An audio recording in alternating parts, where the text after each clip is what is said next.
Y el tribunal que juzga a David Sánchez le retira uno de los delitos porque ha prescrito, pero rechaza anular el juicio. El hermano del presidente del Gobierno va a seguir siendo juzgado por tráfico de influencias y por prevaricación por su supuesto enchufe en la Diputación de Badajoz. Aitor Lourido, hoy han empezado a declarar los primeros testigos. Sí, de hecho han empezado a declarar las personas que tenían que trabajar con David Sánchez, a las que tenía que coordinar David Sánchez. Son los directores o exdirectores de los conservatorios musicales de aquí de Badajoz. Dicen que David Sánchez sí que iba a trabajar, que sí que cumplió con las tareas y dicen que en ningún caso pueden afirmar que hubiese un proceso de selección amañado para darle la plaza al hermano del presidente del Gobierno. Tampoco ha podido afirmar eso otro testigo, que es de hecho un candidato que se presentaba a la misma plaza de coordinación que ganó David Sánchez, que a preguntas directas del presidente del tribunal tampoco ha podido matizar o tampoco ha podido identificar si había irregularidades en el proceso de selección. Sí que ha dicho que él no conoció nunca los criterios de evaluación ni las notas, pero también ha matizado que tampoco se preocupó por saberlo. Pero al margen de que no se le requiriera, que es una cuestión de hecho, ¿usted tenía esa obligación? No. En segundo lugar, conviene esta parte, con permiso de la sala, que aclare usted en relación con la pregunta que le han hecho sobre este apodo del hermanísimo. Yo he escuchado en el primer tramo de su declaración que decía usted que tuvo conocimiento de eso después de la adjudicación de la plaza. ¿Es así? Es así. Es así. Bien. Y en tercer lugar, una pregunta muy concreta que le quiero hacer, que viene del escrito de acusación. Usted en mayo del 17 trabajaba en el conservatorio, ¿verdad? Sí. Mire, ¿usted ya conocía o sabía si alguien conocía que la plaza de coordinador de los conservatorios era para David Sánchez? A mí no me consta, yo no lo sabía. Eso es. Bien. Mire, según parece, hubo un señor que se llamaba don Emilio, que era don Emilio González, que era el que coordinaba, dicho usted, los conservatorios.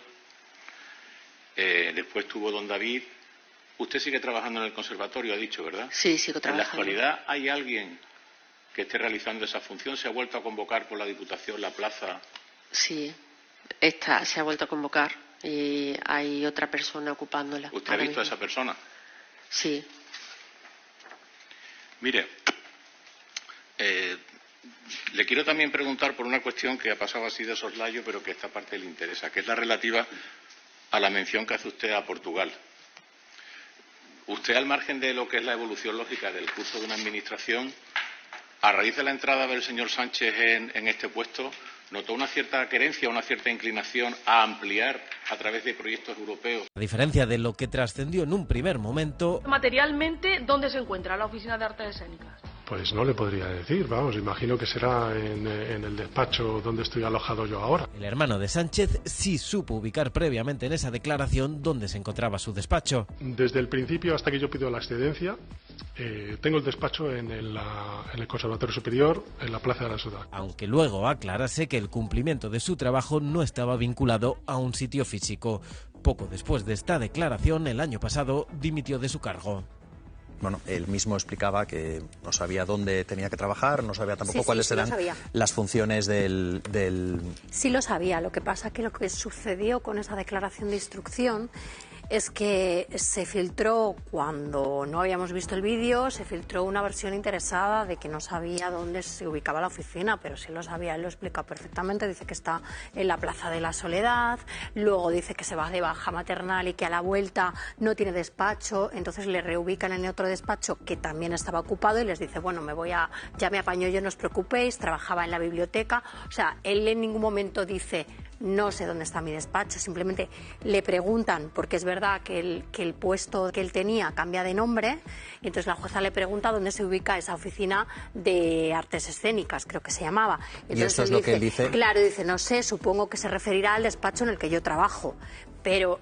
En ningún momento, o sea, sí que es verdad que eso fue muy comentado y demás, pero no era más que una filtración interesada que derivó en un bulo. Pues este es un caso disparatado, no tiene ningún sentido desde el principio.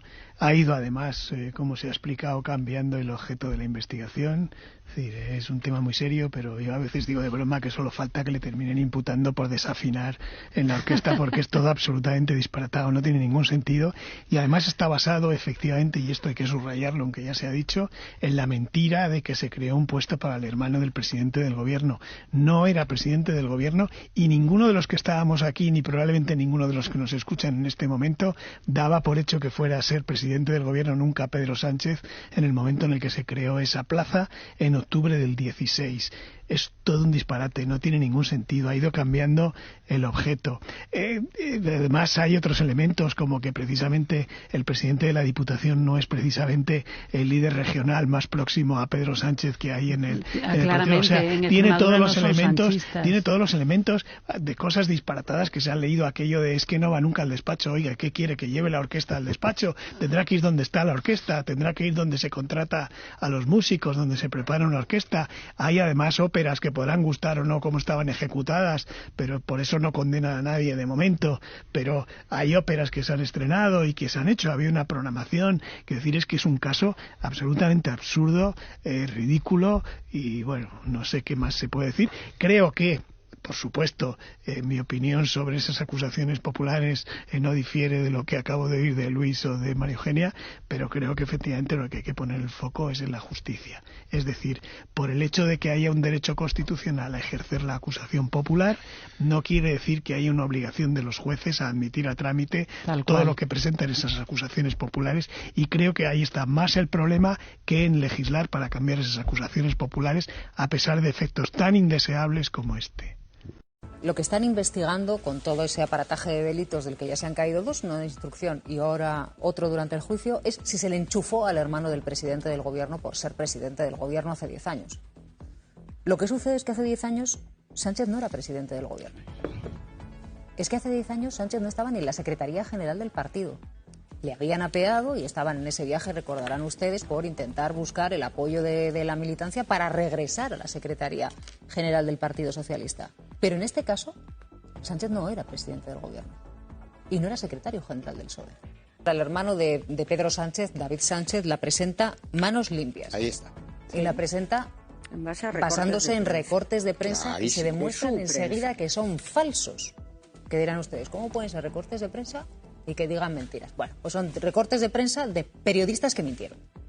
Y la información es falsa. Y con esa información va al juzgado y el juzgado dice en instrucción, pues vamos a investigarlo.